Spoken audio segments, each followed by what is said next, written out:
আসসালামু আলাইকুম সুপ্রিয় শিক্ষার্থী, আজকে অ্যাডমিশন ট্রিক্সে আমরা চতুর্থতম ক্লাসে। তো আমরা চতুর্থতম ক্লাসে দেখব সেকেন্ড পার্ট এর অষ্টম অধ্যায় মডার্ন ফিজিক্স বা আধুনিক পদার্থবিজ্ঞানের আমরা একটা প্রশ্ন দেখব। তো প্রশ্নটা কি আছে, একটি বস্তু কত বেগে চললে সেটি গতিশীল অবস্থার দৈর্ঘ্য নিশ্চল অবস্থার 1/3 হবে। বিষয়টা কি? আমরা জানি দৈর্ঘ্য সংকোচন অনুসারে কি জানি যে যখনই কোনো বস্তু গতিশীল অবস্থায় যাবে তার দৈর্ঘ্য কী হতে পাবে, হ্রাস পাবে বা ছোট হতে থাকবে। তো বিষয়টার কথা চিন্তা করে দেখো, এখানে যে কথাটা বলছে যে তারা কত বেগে চললে তার গতিশীল অবস্থার দৈর্ঘ্য মানে এল এর ভ্যালুটা হবে আমাদের এল নট এর 1/3। তার মানে আমরা এখান থেকে এল সমান কি পাবো, এল নট ডিভাইডেড 3। আমরা এই অনুসারে কত বেগে মানে ভেলোসিটি কত সেটা আমাদের নির্ণয় করতে বলছে, অর্থাৎ ভি এর মান। তোমরা একটু ম্যাথটা করার চেষ্টা করে দেখি আমাদের কি আসে ভ্যালু। তো আমরা সূত্র কি জানতাম, আমরা সূত্র জানতাম এল সমান L nought into 1 minus root over 1 minus কি V square divided C square. খেয়াল করো এল এর ভ্যালু একটু আগে কি দেখলাম, এল নট ডিভাইডেড 3। এখানে আমরা কি পাচ্ছি বলো তো, এল নট এখানে ভ্যালু ছিল আমাদের v square divided C square. উভয় পাশে থেকে এল নট কেটে গেল, আমাদের এখানে থাকবে 1 ডিভাইডেড 3 ইকুয়াল আমরা এখানে কি পাচ্ছি খেয়াল করো 1 minus v square divided C square. আমরা উভয় পাশে যদি বর্গ করি এখানে পাবো 1 ডিভাইডেড 9 ইকুয়াল এখানে 1 minus v square by c square.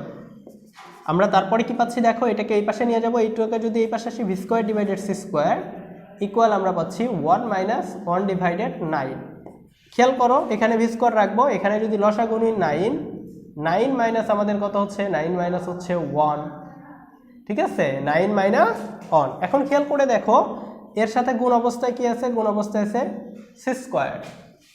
তাহলে আমরা এখানে কি পাচ্ছি খেয়াল করে দেখো, এখানে পাবো ভি স্কোয়ার ইকুয়াল এখানে 8 ডিভাইডেড 9 ইন্টু সি স্কোয়ার। আমরা যদি এখন রুট করি তাহলে দেখো ভি ইকুয়াল কি পাচ্ছি, ভি ইকুয়াল পাবো পুরাটুক যদি রুট হয় তাহলে এখানে পাবো রুট ওভার 8 ডিভাইডেড 9কে রুট করলে পাচ্ছি 3, স্কোয়ার কেটে যাবে শুধু সি।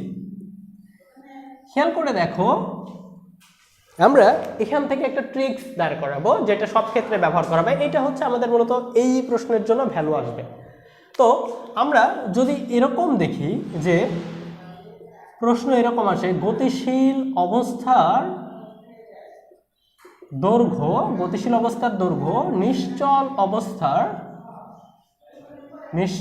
অবস্থার 1 ডিভাইডেড n গুণ হয়, তবে